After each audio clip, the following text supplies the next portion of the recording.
Hello mga kapatid! Yun nga po pagkatapos ng ating work, dumiretso na tayo rito sa bagong bukas na avocado market. Malapit lang po yan sa aming apartment. For today's video po, mamimili lang po tayo ng pangkonsumo natin ng isang buwan. Yung mga basic stuff lang naman po ang bibili natin. First time ko pong mamimili sa grocery store na to. Kaya hinahanap ko po yung lagayan ng manok. Ay, eto na pala. Kumuha lang po ako dyan ng 3 piraso. Tapos sinunod ko naman po yung bigas. Marami po kayo mapapagpilian dito sa bagong tindahan na to. Ngayon, naghahanap naman po ako ng kape. Tsaka ng pasta. Ayun, yung pasta. Kasi plano kong magsopas. Hello mga kapatid! Kamusta po kayo dyan? Salamat po sa inyong panonood sa aking vlog at sa aking reels. Salamat din po sa mga nag-follow sa akin at sa mga magpa-follow pa. Shoutout po sa aking mga tropa dyan, aking mga relatives, sa aking family. Hello Jokas and Jansen and sa bebe ko. Kamusta po kayong lahat dyan?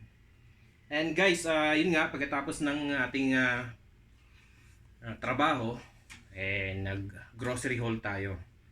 Yung mga basic stuff na kailangan ko sa loob ng isang buwan. So yun lang naman ng aking mga pinamili. So unang-una sa listahan, syempre, hindi mawawala ang bigas. So ito po ay Calrose, 5 kilos. Nagkakahalaga ng 41 real. Sa pera natin, sa peso ay 494.50. Wow, mabigat. Pero syempre, Pinoy tayo, kaya kailangan natin mag-rice. So, second sa list natin ay, syempre, pag Saudi boy ka, mawawala ba naman ng manok?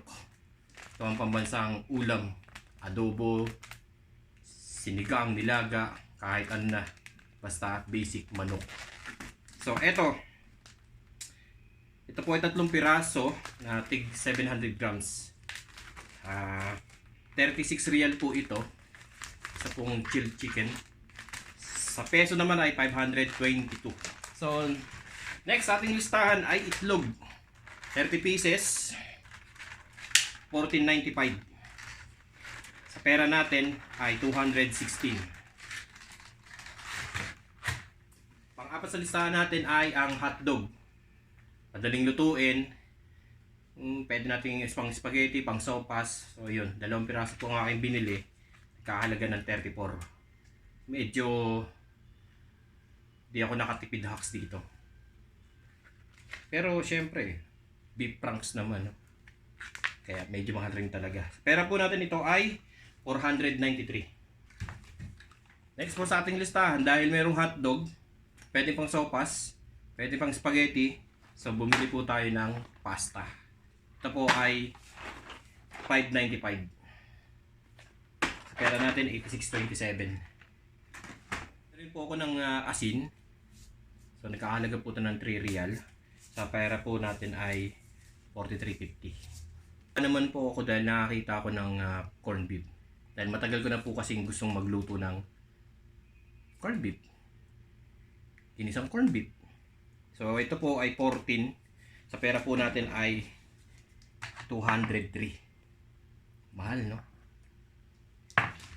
So sunod po sa listahan natin na binili ko ay syempre, kape. So meron na po siyang 30 sachets. So nagkakahalaga po siya ng 40 real. Sa pera po natin ay 580. So bahay, pambaon. Next, ito naman po ay syempre panghugas ng plato. So ito po ay 850 real. So nagkakahalaga po sa pera natin ng 123 pesos. So next po sa listahan natin ang fabric conditioner comfort para sa ating mga damit. So magkano po ito? 1750 real. Kakahalaga sa peso ng 253. So next po na binili natin ay shampoo para sa ating personal care. Kasi nalalagis na yung buhok ko. So ito po ay nagkakalaga ng 14.95 sa real. At sa pera po natin sa peso naman ay 216. Next, ito po ay hand wash. So nakita ko lang naman po ito. Binili ko na rin kasi maganda sa kamay, mabango. So ito po ang hand wash, ito po ay 1950 sa real. And sa pera natin 282. Siyempre, hindi natin makakalimutan ang ating blade para sa ating pangahit. So ito po ay nagkakalaga ng 8 real. Medyo napamahal ako dito. Sa peso ay 116. So yun lang po. Yan lang po ang aking mga binili. Yun. Salamat po.